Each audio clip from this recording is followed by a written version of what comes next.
Hello and welcome back to Persolve's Journey, the ultimate Ironman on RS3. That means no banking, no trading, and a lot of grinding. As mentioned near the end of last episode when we got 150 quest points, the goal of this episode is to get up to 52 summoning. We want 52 summoning because that gives us the first beast of burden that we can really use, the Spirit Terrorbird.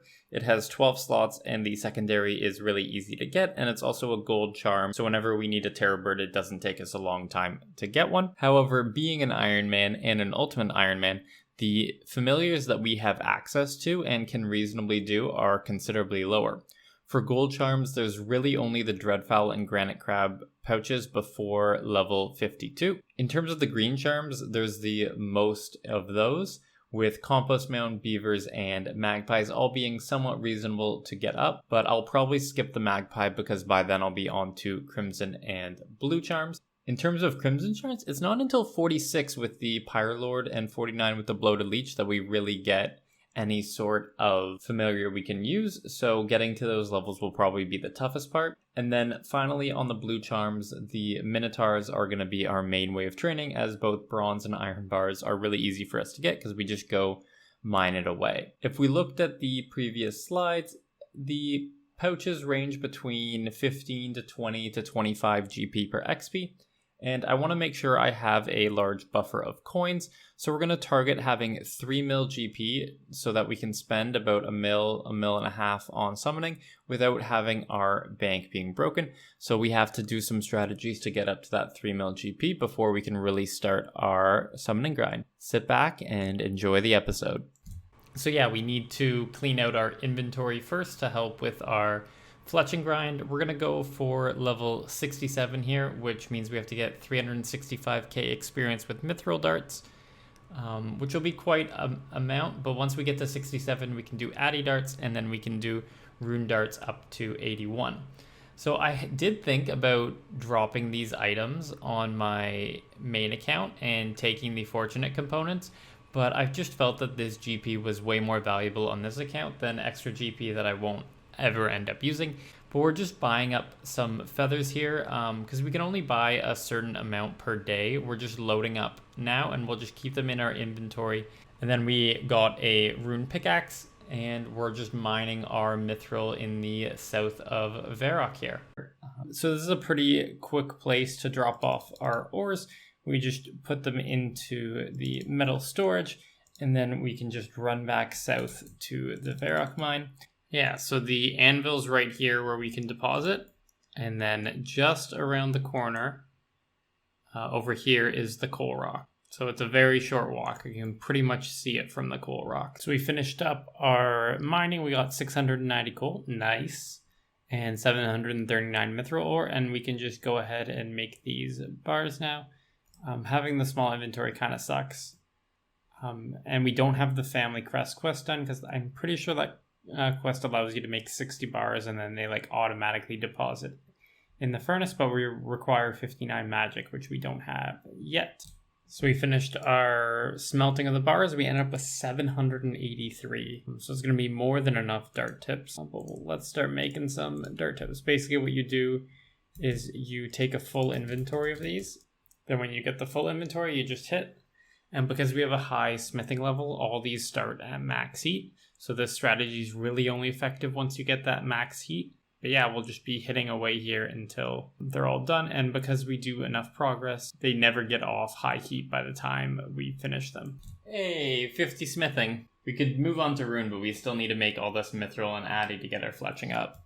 So with a 7-minute inventory, we're looking at about 2 to 3 more hours in order to get our remaining 19,000 mithril darts, as we gain about 900 per inventory. So the last mithril dart is being completed. That is 32,700 darts.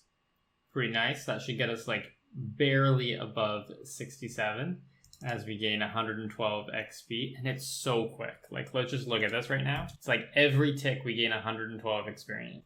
2.2k XP in 12 seconds. This is 700k XP an hour, I would say. And that's with no boost. We don't have access to portals. We don't have any of the outfits. We don't have pulse cores. We don't have Ys.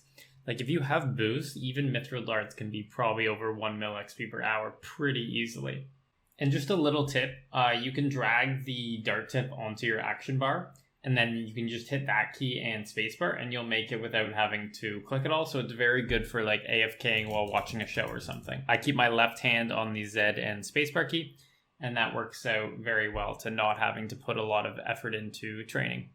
The last click, as we wait for these 20 darts to finish, we'll be able to get up to 67 fletching, which will unlock the Addy darts. Booyah, 67 fletching. So we're trading this shopkeeper, and each of these darts sell for 7 GP each. So we can sell all of them, and we'll get 228k, 900 GP.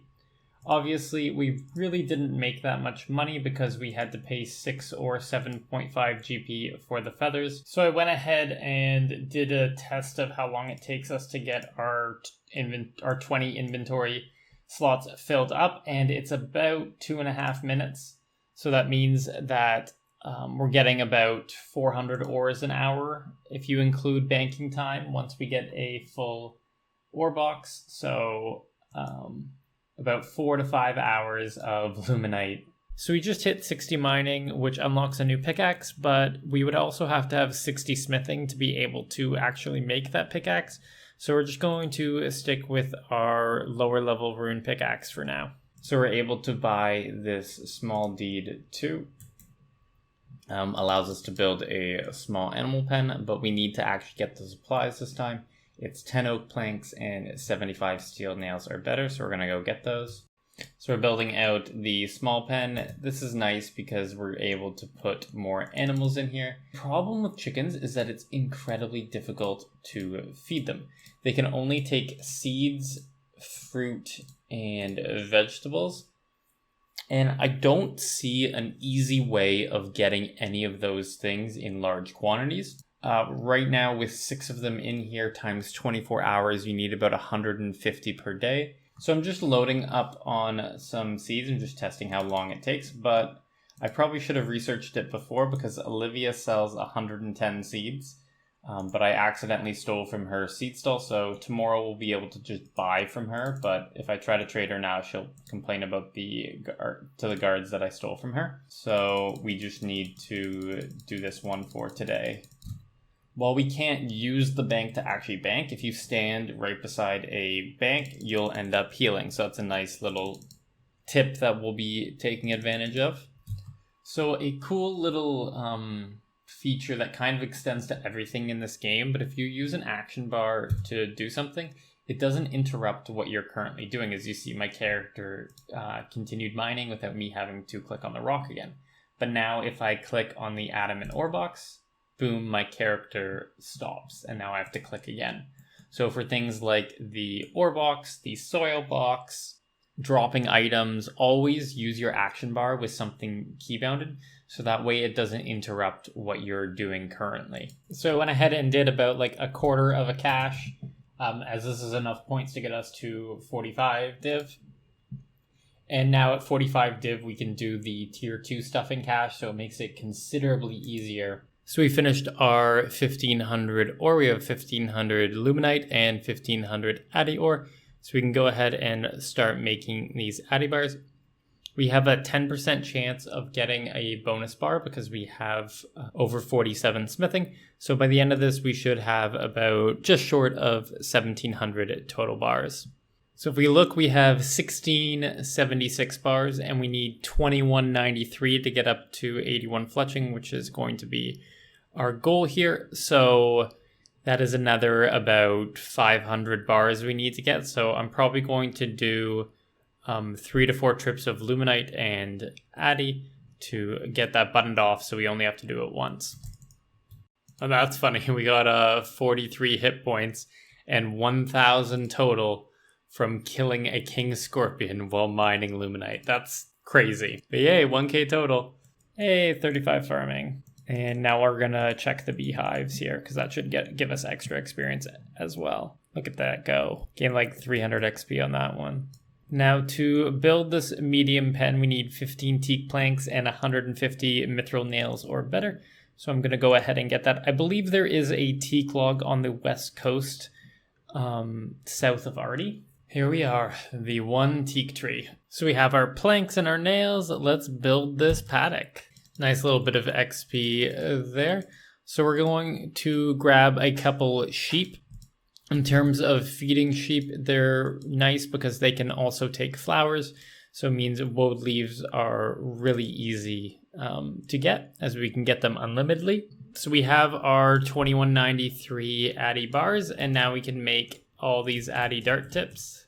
I'd say at this point, between this whole mining and smithing and fletching that I've been doing this episode, the only negative associated with being an ultimate is the fact that we only have these 20 inventory spots free, which essentially means that it's less AFK, about 75% as AFK. Because if I had the full 28 slots here, I could AFK 28 items instead of 19, or 27 items instead of 19. So that's the big difference right now. I'm sure once I get into summoning near the end of this episode that I'm going to be very frustrated with the fact that I don't have a bank. I will say, dropping this wool is so annoying that I almost want to just buy the noted produce, even though it's actually probably bad for us.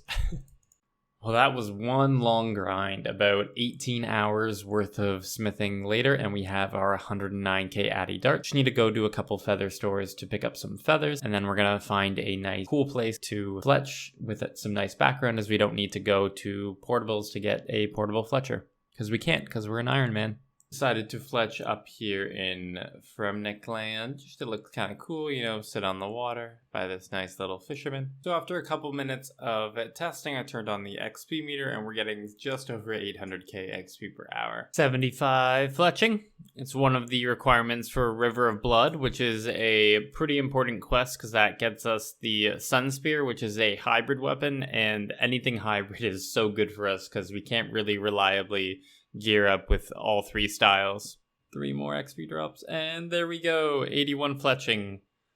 We are now able to make rune darts if we want to. Not that we're going to just yet, and we can also sell all these Addy darts. If we go to Lumbridge, it's probably the quickest general store, I think we'll get about like 2.3 mil for all of these. Let's look. Oh, so 19 each, so we'll get like just over 2 mil, I think. Yeah, 2.1 mil.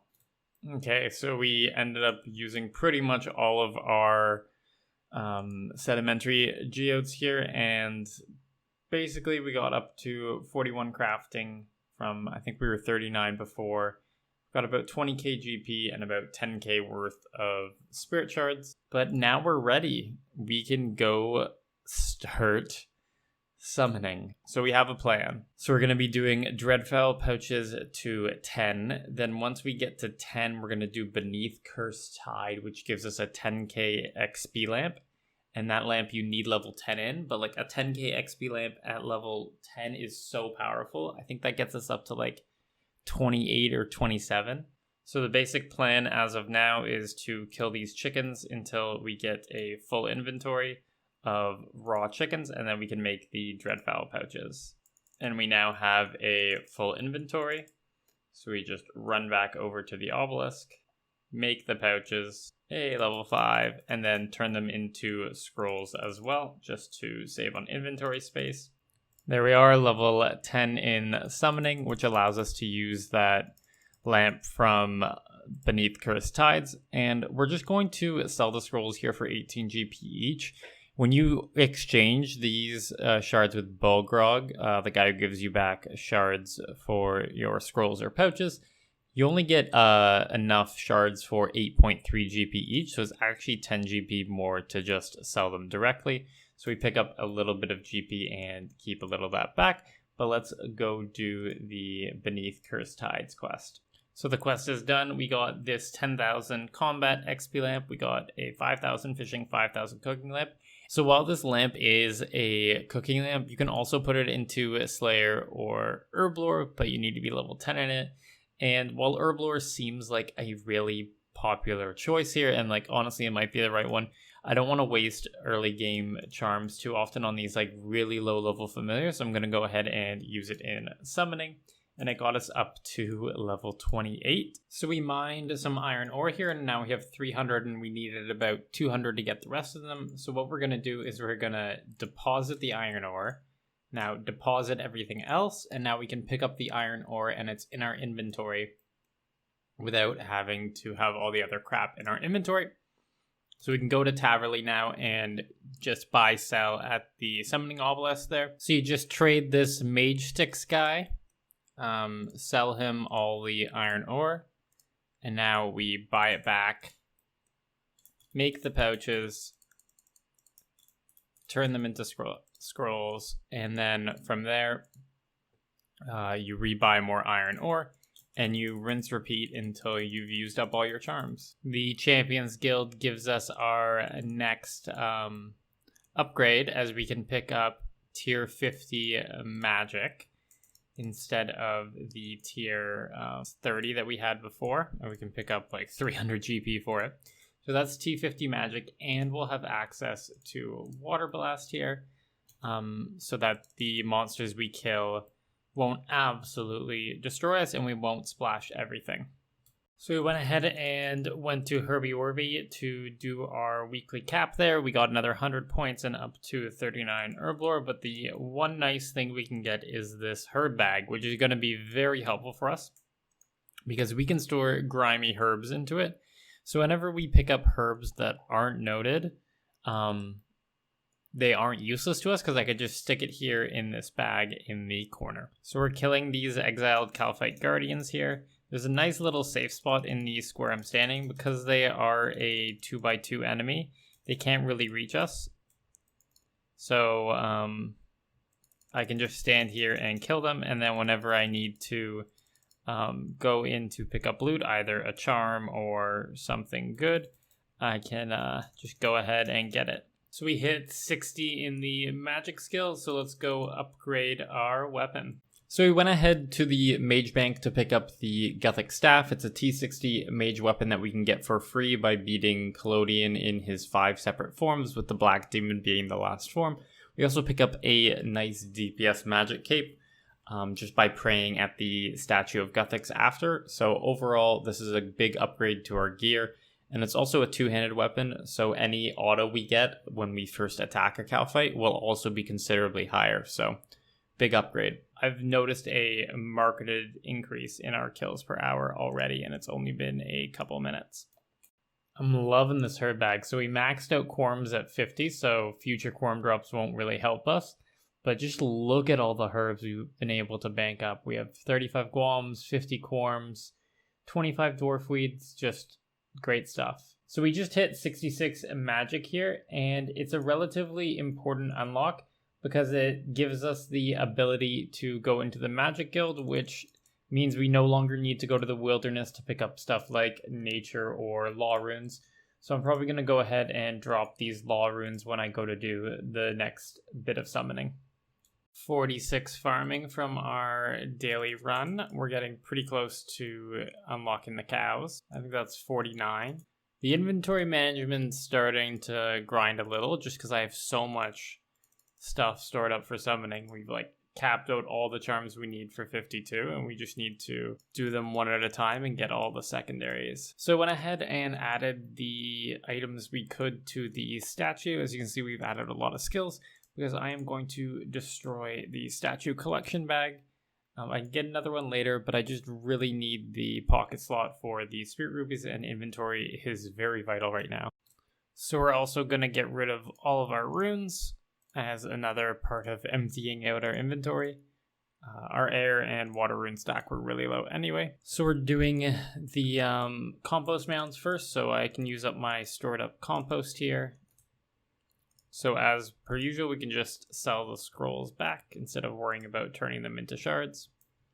So basically what we're doing is we're cutting out an inventory full of willows. And then once we're at Taverley, we run over to the summoning obelisk. And then from there, we make the 16 pouches. So we went ahead and mined some iron ore in order to bridge the gap between 35 to 36 because we ran out of green charms. Granite crabs are about 20 XP each, so we should get up there with the about 60 iron ore we have. There we are, level 36. We hit our goal. With 36, we can do bronze minotaurs. Did a little bit of mining and smithing to get our bronze bars for some bronze minotaurs. So we can just do the same buy-sell method. They cost 46 GP each to buy back, so not a little bit, but we get 316 XP each, so getting like 5k XP here. Yeah, wow, 5.7k. All the way up to 38. Oh, something I do want to do is the Spirit Ruby. How it works is that it gives a 30% chance to save a charm when creating familiars. So I want to use this and most of the other one while making blue charms, because we'll save blue charms, which are the most XP. So if we go here, we're going to be making 18 again, but we probably won't use 18 charms.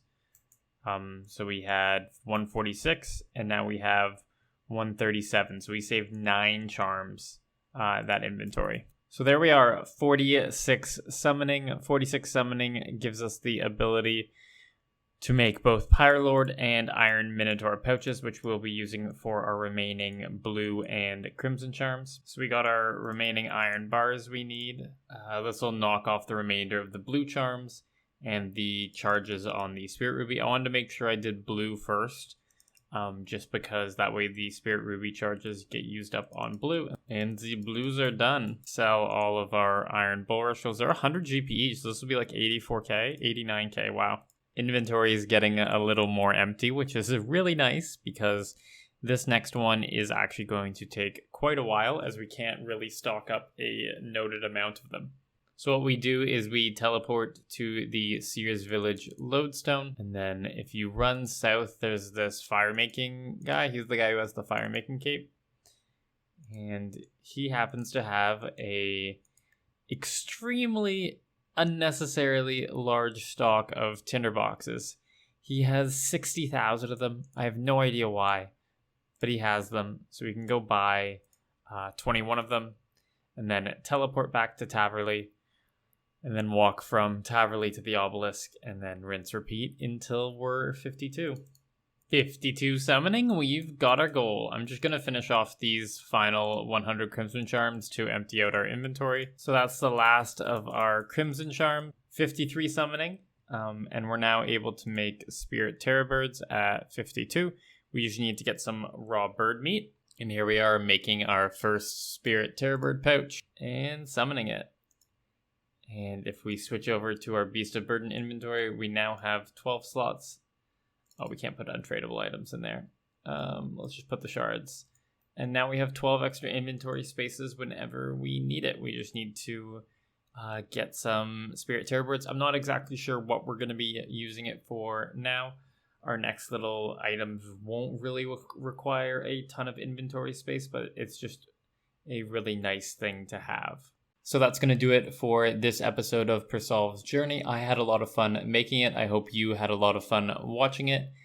I will be streaming this weekend. I finally got my audio setup fixed where the microphone doesn't go haywire every couple hours, so I can reasonably stream. So follow my Twitch, which is in the description of the video, to be notified when I go live. Past that, subscribe if you're enjoying the content I'm creating. Comment down below if you have any tips or any questions. I'm still very new to this Ironman mode, so I'm probably doing a lot of things wrong. And have a good day. I'll catch you in the next one.